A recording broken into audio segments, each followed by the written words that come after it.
What's going on, guys? Welcome back to another episode. So in the last episode, we made this awesome gargantuan iron factory, and we also made this awesome mine.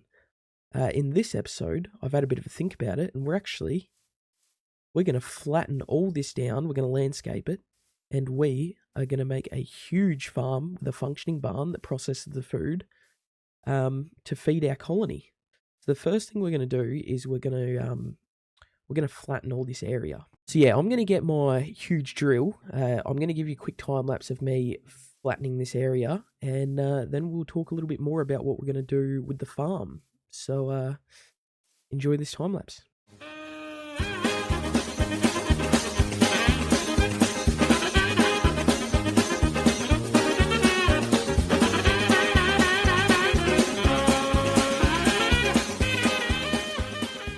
Okay, welcome back. That probably took about 20 seconds for you guys to watch. It took me probably about 2 hours. Definitely made quicker by the old trusty drill.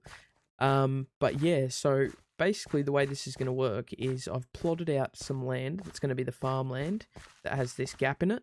This is where our rail is going to be, and this is what's going to automatically harvest the crops for us. So we'll go over to the crafting table, and I'll show you what I mean a little bit more in depth. So I'll meet you over there. Okay, welcome to the crafting table. So what we're going to need is we're going to need a cart assembler. I'm just using some smooth stone as the building blocks. We're going to need some redstone torches. We are going to need some powered rails. So let's make some of those real quick. I don't know how many we're going to need, so let's just make as many as we can. I can smelt up more gold if we need to. I do have more gold, but that should be absolutely plenty. Let's make some regular rails. Once again, I don't know how many I'm going to need, so I'll just make 2 stacks and probably say that should be good. We're going to need our glue, which will be right here. What else are we going to need? We're going to need 12 harvesters.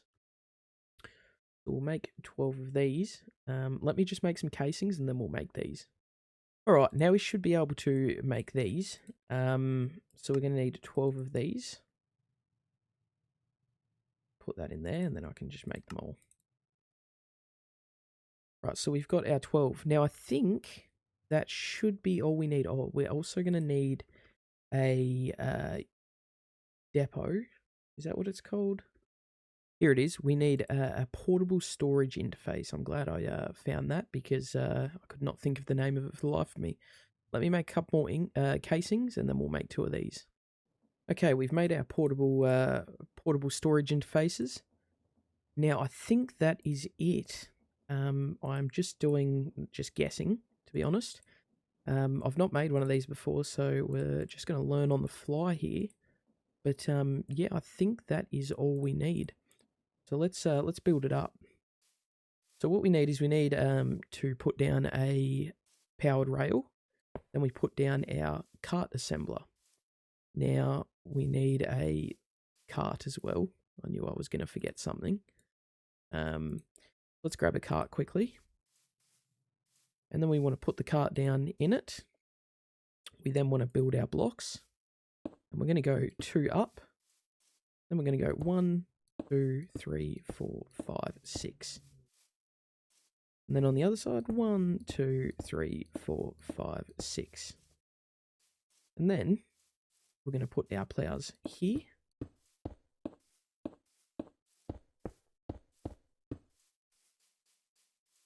We are then going to put our portable storage interface here. And I think that's it. We do need to chuck a couple of chests on it as well. If I have any laying around, I do. Let's just go up and chuck them just on top, like this. We certainly do not need this many, but just for somewhat of symmetry's sake, to make it all look like it's meant to be like it, we'll just stack those on top like that. Now we're going to glue the whole thing together. We'll go from here all the way to this side. And then from here all the way to this side. And here to here.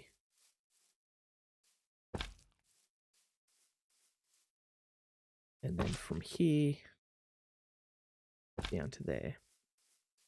So I think that should be the whole thing glued up. And now all we need to do is just need to power it, which will lift it up. We can then pick this bad boy up. And it's all gone, so we've got everything. And now we can start placing it. So I'll meet you over at the farm. All right, here we are. So now we're just going to place down some rails. We'll do a gap of 4. That should be absolutely plenty. So I'm just going to place these down, and I'm just going to do this the whole way around, and I will see you when it's done. All right, so we now all have all of our powered rails. What I'll do is I'll quickly show you how this works before we get on to anything else. So I'll just put this down. As you can see, it's now all there like that. I can give this a push, and that'll get going, and then that will just continue indefinitely. And that will just go all the way around. And that's just gonna collect all of our stuff for us. So yeah, this is basically all it is. Now we have to put water in and till the land and put some seeds in. I don't obviously have enough seeds to fill this out completely because it replants them for you. But you need to do the original planting and then it will put them straight back through. And the way it's going to work is this 6 is going to be wheat. This 6 is going to be, I don't know, carrot. This 6 is going to be potato. And then this 6, I haven't really made a plan for that yet. I don't know what I'm going to do with that. I'll add that later, I think. But yeah, there's room for basically 4 different crops in my design. So I am just going to redesign this a little bit because I don't like the portable interface being like that. Yeah, so I'm just going to do a quick redesign of the portable interface because I don't like it being on the same level. I'll just add an extra block, do some re-gluing, and then I'm not going to show you any of that, but I'll give you a time lapse of me tilling this and getting it prepared.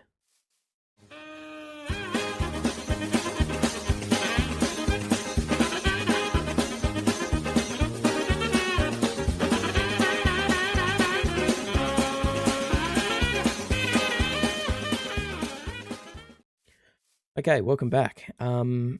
Everything is now planted that I have. It is not much. We've got wheat, carrot, and then what was this? Oh, beetroot. Wheat, carrot, and beetroot. I think I've also got potatoes to plant on the other side. So that might just be what we do, wheat, carrot, and beetroot and potato. And then I'll set up what I'm going to do is I'm going to make a small bridge or something, maybe just over to this middle bit, as if I need to get to the middle bit. I don't really want to keep stomping and having to re-hoe the dirt. So I might just make a little bridge, and I'm going to go look for some potatoes. So I'll do that quickly, and then we'll talk about what's next. Rightio, we're back. So I actually did make a bridge, which is why some of this is re-watering itself. But then I realised it's not really going to work because of the arms that are going to be swinging through it. Technically, they'll swing through it and it won't be an issue. But in a logical sense, it doesn't make sense. So I'm not going to do that anymore. I do have all the crops planted. So I'm going to set this thing off now. I've also set up the other transmitter thing over there with a chest. I'll explain what's going to happen over here in a minute, but we'll just get this sent off. I think I've actually put this a little bit too close. I think it's passing through it. It is. So let's move all of this over. So if we put this here, and then put this here, now it should grab. Okay, so now what I'm going to do while this continues running to get me some more seeds to continue planting, I'm going to make some irrigators. Just like the one you see on screen, it's going to look like that. Obviously, for the purpose of this, it is not going to have the wheels and stuff like that, because otherwise that's going to go through it once again. So I'm just going to start here, and yeah, I'm just going to make some irrigators. So I'll do a quick time lapse of me banging those out, and yeah, then I'll see you back over there to explain what's happening next.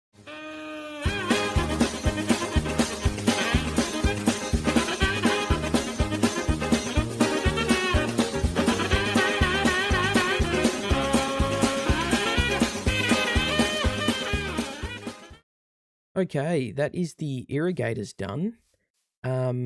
We might get started on what's happening over here now. So, basically what I want is, I want this to stay here, but it's going to feed into some conveyors that's going to go into a farm building here. This farm building is actually going to process the food into different things.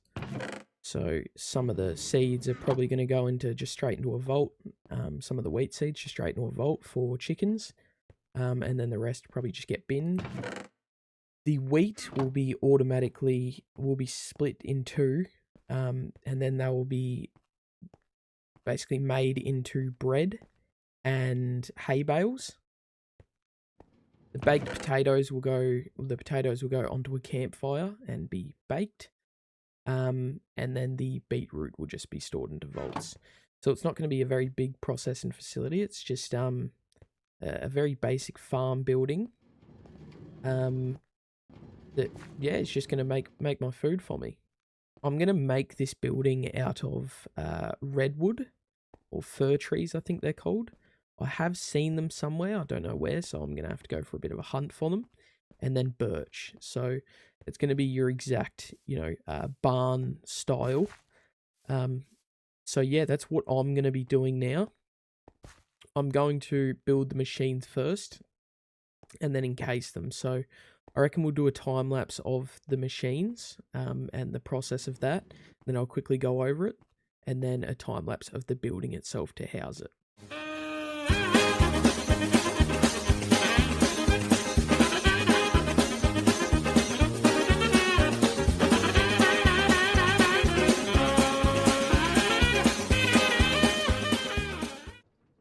So the harvester will harvest all the food. It'll be brought here. All the items will be sent down. Wheat will go straight through and it will split evenly. One side will be turned into bread in this auto crafter, and then one side will be turned into hay bales and sent down. Although I need to put regular hoppers on these because I don't think these are taking the chutes properly. It may just not be high enough, but... Okay, so before we get started in the time-lapse, I fixed this issue just by putting some hoppers on the top. I think if I lifted the chutes, it would have still worked fine, but then I would have had to move this or put another chute below it, so it's just easier to put a hopper above it. And if you didn't know how autocrafters work, autocrafters have to be pulsed by a redstone signal to commit to the craft. So this is just a simple redstone clock, and it just continuously pulses it. So anytime it gets and I've blocked these slots so that anytime it gets 3 pieces of wheat, it'll craft a piece of bread. I've also randomized this so that, because even though I could make this redstone clock bigger and make the pulse even longer, which would then guarantee that it gets turned into wheat. But by randomizing this will spit out 4 at a time or something, or 2 at a time and then 2 at a time or whatever, because it's random. So this will make pieces of bread every so often, but I'd prefer more pieces of bread than hay bales. So yeah, this will make hay bales, just not as often as the bread will make bread, because this is forced to make bread, whereas this one doesn't really. This craft is just shit. It doesn't really understand what I want from it. But yeah, it's all working really well. We've got hay bales. We don't have anything in this chest because that's the potato line that's I'm still filling out. This is the actual bread line. This is seeds. This is carrots. And this is all things beetroot, basically. Just beetroot and beetroot seeds. So I just keep coming up to them and and grabbing the carrots and the beetroot and the potatoes and just keep planting that until it's all filled out. But yeah, I'll keep doing that while I make this build. So now we'll get into the time lapse and we'll do that. So enjoy this time lapse of me probably struggling to build a farm, as I've never done that before, but I'm sure it'll be good fun. Rightio, here we go. So this is the part where I usually say I'm starting with the pillars, but this time I'm not starting with any pillars. I'm not starting with any outer walls or anything like that, because it's only having one flat wall. Because barns are quite flat in nature, so you can't really, I didn't really see a way of achieving that depth with pillars that I was talking about while keeping it a barn. So I keep it all flat, but to achieve that depth that I've talked about in previous videos, I added some little stables onto the side, where you would hold animals in a real barn sort of thing. And then, yeah, I used birch wood to accent the building, obviously, so you don't want it to all be red. You want the white to accent it. And then I fixed up it was a little bit off center, the doors that I made in the center there. Now this middle main roof, oh my god, it was so big, and I was so scared I was going to keep dying because it was so high up. But man, oh man, that took a lot of deep slate slabs. It took so many deep slate slabs and stairs to make this thing. But yeah, so that was basically all I did was just accent the building with birch wood to make it pop a little bit more. And yeah, I do want to make a silo off to the side at some point, but you know, I didn't do that in this episode. Maybe in the next one I'll just stop and do that for a second. But yeah, I think the barn turned out really well. I probably wouldn't change anything. Let me know if you guys would change anything. You can see all the strips from where the drill actually drilled everything out previously. I'll talk about that in a second, but I'm actually gonna fill all this with grass now. So thanks for watching. Okay, so that is it. We've got our farmhouse built, which turned out really cool. I think if you're wondering, I'm just using FreeCam mod to go around it. But yeah, I think it turned out really cool. It's once again huge. It's not quite as detailed as this, but it's probably even bigger. But yeah, just not as detailed. But I think it looks really, really cool. And then we got the farm finished as well. But yeah, the only thing really left to do is clean all this stone up. I reckon I'll just put grass around here, but I'll do that off camera. And yeah, I think that'll end us off for this episode. In the next one, I think that's definitely when we'll get started on a lumber mill over here, and I'll do a little bit more with the mine colony stuff. Like delete this farm, and because I don't really need this anymore, since I've got an actual good farm. But yeah, we'll come back to that in the next episode. I'll let you know then what we're actually going to do. But thanks for watching. I'll see you in the next one.